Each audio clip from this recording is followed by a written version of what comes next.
হঠাৎ করে সিদ্ধান্ত হলো আমরা সিলেটে সুনামগঞ্জে যাব নীলাদ্রি লেক দেখতে। তারপরে আমরা অ্যানা কাউন্টার থেকে টিকিট কেটেছিলাম। এখন আমরা সিলেটের বাস কাউন্টারে এসে বাসে উঠে পড়েছি। আমার কলিগরা সিটের টিকিট দেখে দেখে সিট প্ল্যান করতেছে কে কোথায় বসবে। তারপরে আমরা এখান থেকে আল্লাহর রহমতে রওনা দিব সিলেটের উদ্দেশ্যে, যেখানে আমাদের নীলাদ্রি দেখার জন্য একটা গন্তব্যস্থল। যাই হোক, সিটের প্ল্যান শেষ এখন। আলহামদুলিল্লাহ আমরা যে যার মতো সিটে বসে পড়েছি। কিছু সময়ের পরই হয়তো বাসটা ছেড়ে দিব।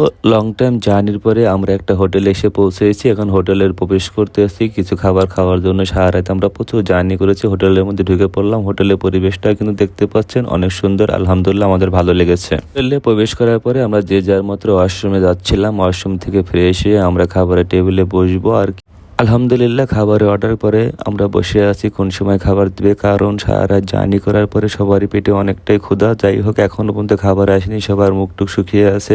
কিছু করার নেই, সামনে পানি নিয়ে বসে আছি কখন খাবার দিবে, তার জন্য গভীর আগ্রহে অপেক্ষা করতেছি।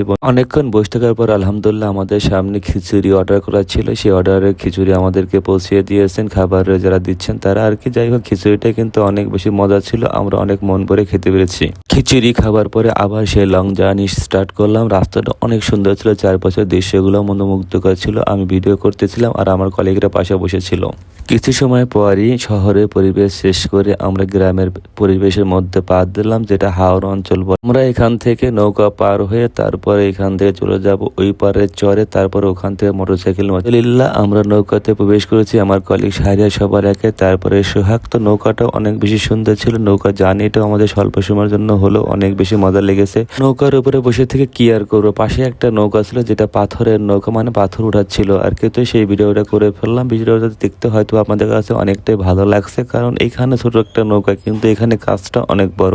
টাইম জার্নি করার পরে আল্লাহর রহমতে আমরা আমাদের গন্তব্যস্থলে পৌঁছে গেলাম। এখানে পৌঁছানোর পরে ছোট্ট একটা বাচ্চাকে দেখতে পাচ্ছি, পাশে ইন্ডিয়ান পাহাড়। যাই হোক, দৃশ্যটা প্রথমে দেখে মনের মধ্যে একটা শান্তি কাজ করতেছিল। এই দৃশ্যটা সবচেয়ে বেশি আমার ভালো লাগছে। পাহাড়ের পাশে একটা ক্ষেত, সেই ক্ষেতের মাঝখানে কিছু ধান শুকাইতে দিয়েছে এবং গরুটা সেই ধানগুলা খাচ্ছে। দৃশ্যটা আমার ক্যামেরার মধ্যে বন্ধ করে নিলাম যাতে আপনারা এই ভিডিও দেখতে পারেন। অনেক সময় জার্নি করার পরে চা তেমন খাওয়া হচ্ছিল না। হঠাৎ করে এখানে এসে একটা চায়ের দোকান পেয়ে গেলাম। তো চা খাওয়ার জন্য সবাই প্রস্তুত হয়ে গেলাম। আন্টির সাথে অনেক গল্পও করলাম, পাহাড়ি অঞ্চলের জীবনকাল কেমন কি সেই সব কিছু বললে। এবং এখন আমরা লোকাল একটা হোটেলে আসলাম। সেখানে রাফিন এবং শাহিরা হাত মুখ পরিষ্কার করে নিচ্ছে। খাবারের অর্ডার করার পূর্ব মুহূর্তে হোটেলে কি কি খাবার আছে, লোকাল খাবার, পাহাড়ি খাবার, সেগুলো আমরা দেখে নিচ্ছিলাম কি কি মাছ এখানে পাওয়া যায়। তো পার্শ্ববর্তী যেহেতু হাওড় এলাকাতে, হাওড়ে কিছু ছোট ছোট মাছও এখানে পাওয়া যায়। সেটাও দেখে নিলাম যে কোন মাছটা খাবো, কোন মাছটা খেলে আমাদের কোনো ক্ষতি হবে না, সেটা চেক করলাম। দুপুরে খাবারের পরে এক কাপ চা না খেলে হয়, সেই সঙ্গেই পাহাড়ের ঢালে চা খাওয়া। খুব মজার একটা চায়ের আড্ডা। খাওয়া শেষ হতে না হতেই আমরা চলে আসলাম ইন্ডিয়ার বর্ডারে। এখান থেকে ইন্ডিয়ার পাহাড়গুলো দেখা যাচ্ছে। পাহাড়গুলো অনেক দূরে হলেও খুব কাছে মনে হচ্ছে, কারণ আমরা প্রায়টাই কাছাকাছি চলে গিয়েছিলাম যতটুকু পর্যন্ত যাওয়া যায়। এখানে একটা মন্দিরও ছিল। যাই হোক, মন্দিরের কথা নাই বলি। প্রসঙ্গগত কথা, এই পাহাড়গুলো কিন্তু আমাদেরই হওয়ার কথা ছিল, অর্থাৎ বাংলাদেশি হওয়ার কথা ছিল, কিন্তু যেটা এখন আর হয় নাই, সেটা এখন ইন্ডিয়ার স্থল বিভাগে পড়ে গেছে। কি আর করা। পাহাড়ের বুকে এত সুন্দর সুন্দর দৃশ্য, সেগুলো ভিডিও না করে কি আর পারা যায়। বাছুরটাকে অনেক বেশি সুন্দর লাগতেছিল, যার জন্য ভিডিও করে নিলাম যাতে আপনাদের দেখাইতে পারি। যাই এই করতে করতে সন্ধ্যা চলে আসলো। যাই হোক, এখানে নীলাদ্রি লেকের যে দৃশ্যটা, সেটার উদ্দেশ্যে এত ভিডিও। যেখানে একটা নৌকা ভাসমান, যেটা আমার কাছে খুবই সুন্দর লেগেছে। এটার জন্য আপনাদের জন্য এটা উপস্থাপন করলাম। আশা করি আপনাদের নীলাদ্রি লেকের এই ভিডিওটা বা দৃশ্যটা অনেক বেশি ভালো লাগবে।